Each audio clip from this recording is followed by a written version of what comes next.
Drama serial Delhi तो है कि आने वाली इसमें आप देखेंगे कि जब हारून सारी सूरत हाल जानने के बाद पहुंच जाता है मोहित के पास और मोहित से जाकर कहता है कि तुम किस गुनाहों की सजा दे रहे हो सबरीना को। तो इस साथ ही मोहित कहता है कि तुम कौन होते हो इस तरह हमारी जिंदगी में इंटरफेयर करने वाले। इस साथ ही हारून कहता है कि मैं जानता हूँ कि मुझे कोई हक नहीं है, लेकिन तुम्हें नहीं पता है कि अबीला की क्या चलाकियां हैं। ये साथ ही मोहित कहता है कि तुम्हें शर्म आनी चाहिए कि तुम्हारी बीवी है अबीरा और तुम इस तरह की बातें कर रहे हो। ये साथ ही हारून कहता है कि इस तरह की बातें इसलिए कर रहा हूँ क्योंकि तुम्हारी जिंदगी बचाना चाहता हूं और तुम्हें क्या लगता है कि अबीरा बहुत ज्यादा नेक है, तुम वो वक्त भूल गए जब वो तुम्हें छोड़ गई थी। तो इस साथ ही मोहित कहता है कि हाँ तुमने ही उसे उकसाया था। इस साथ ही हारून कहता है कि अगर उकसाया होता ना तो ये बात याद रखो, सच्ची मोहब्बत कभी भी किसी की बातों में नहीं आने देती है। दूसरे सीन में आप देखेंगे कि जब शांजे की माँ शांजे से कह रही होती है कि तुम्हारी वजह से आज मेरा ये हाल है, ना तुम अपनी पुप्पो को इस तरह गिराती और ना ही आज मैं इस तरह बिस्तरे पे पड़ी होती। ये सारी की सारी बातें सुन लेता है सरमद और आकर शांजे से कहते हैं कि क्या शांजे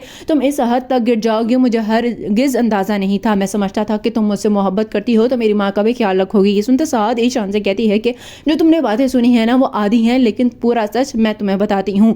ये सुनते साथ ही सरमद कहता है कि मुझे और मजीद कोई भी सच नहीं जानना है। देखो शांजे, अब बेहतर यही है कि तुम मुझसे और मेरी माँ से दूर रहना, नहीं तो मैं ये सारी की सारी असलियत जाकर बता दूंगा मामू को। ये सुनते साथ ही शांजे कहती है कि इससे क्या होगा, तुम्हारी माँ का भाई ही इस दुनिया से चला जाएगा। लास्ट सीन में आप देखेंगे कि उधर सबरीना जाती है सबूही के पास और जाकर सबूही से कहती है कि आपने दिखा दिया ना सुतेलापन, मुझे लगता था कि शायद आप मुझे अपनी सगी औलाद समझती हैं, लेकिन ऐसा हरगिज नहीं था। इसके साथ ही सबूही कहती है कि तुम क्या करती आई हो, तुमने कभी अबीरा को अपना समझा ही नहीं, उसके साथ क्या कुछ कर रही हो। ये सुनते साथ ही सबरीना कहती है कि काश मामा आपको अबीरा आपे की असलियत सामने आ जाए और आप देख लें कि वो असल में क्या है, तो आप खुद ही समझ जाएंगी। ये सुनते साथ ही सबूही कहती है कि बस मुझे मजीद अबीरा के खिलाफ भड़काना बंद कर दो और बेहतर यही होगा कि तुम हमसे हर रास्ता ख़त्म कर लो।